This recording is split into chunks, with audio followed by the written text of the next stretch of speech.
Welcome to channel. I am Ashish and I am back again with another video on the topic of lesser momentum. So I will be giving you a general introduction to the some of the terms before starting the actual topic. So first let's see about the introduction of what is actually the lesser momentum. So lesser momentum is a double fold of peritoneum between the lesser curvature of the stomach and the inferior surface of liver. So here I have made a model to help you better illustrate the lesser momentum. So you can see this is the lesser curvature of stomach, okay, and this is, and here is might be the liver. So the lesser momentum is a fold of peritoneum that extend between the lesser curvature and the inferior surface of liver. So somewhere here might be the liver, so it extends from the inferior surface, from the lesser curvature to the inferior surface of the liver. Is that attachment I'll be telling you in the later part of the video. Now let me give you a brief introduction to the what is the double layered fold of peritoneum actually means to you. So first of all, let's start with the peritoneum. So peritoneum is nothing but a serous sac. It's like a balloon placed inside your stomach. It consists of two layers.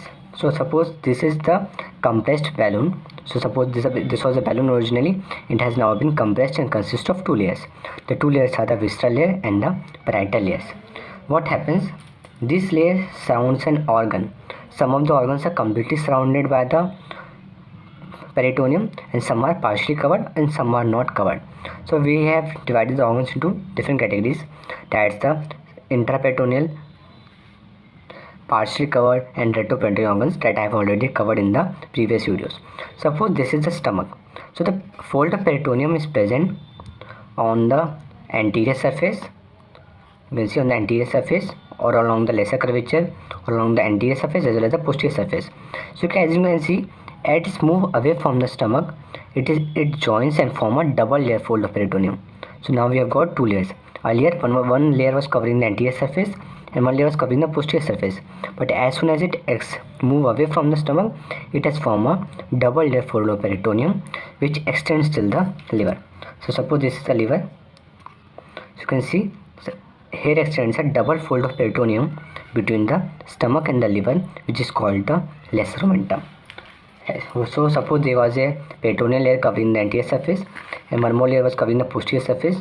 They all met at the lesser curvature and extend from the lesser curvature to the inferior surface of liver. So this is actually the lesser momentum. So it's nothing but just a fold of peritoneum that extend between the lesser curvature of the stomach to the inferior surface of the liver. Now let's see about the attachments of the lesser momentum. So it has got, you can see, this is the inferior attachment and the above attachment to the liver is the superior attachment. So first of all, let's discuss about the inferior attachment of the lesser momentum.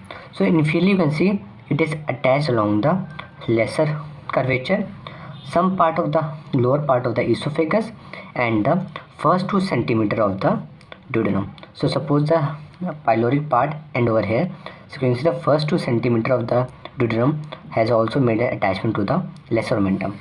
So inferiorly it is attached to the right side of the abdominal esophagus, lesser curvature of the stomach and the first 2 centimeter of the duodenum. So you can see that here is the first 2 centimeter of the duodenum. So these are about the inferior attachment. For the superior attachment, it is attached in a L-shaped manner, so but the L is in inverted shape to the margins of the fissure for ligamentum venosum and porta hepatic.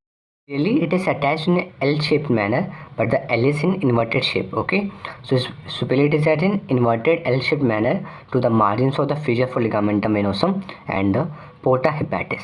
So how this actually is attached to the liver? Let's see in the diagram.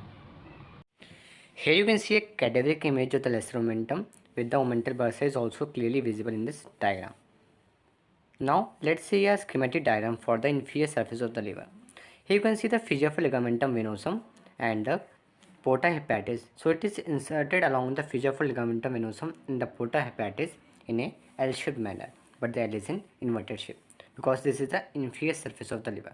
So this was the attachments of the lesser momentum along the part of the superiorly to the liver. The basis of its attachment of the lesser momentum, it can be divided into two parts. First part is called the hepatogastric ligament and second part is called the hepatoduodenal ligament. So the part of the lesser momentum that extends from the stomach till the liver is called the hepatogastric ligament. As the name suggests, it extends from the liver to the stomach, hepatogastric. And what about the hepatoduodenal?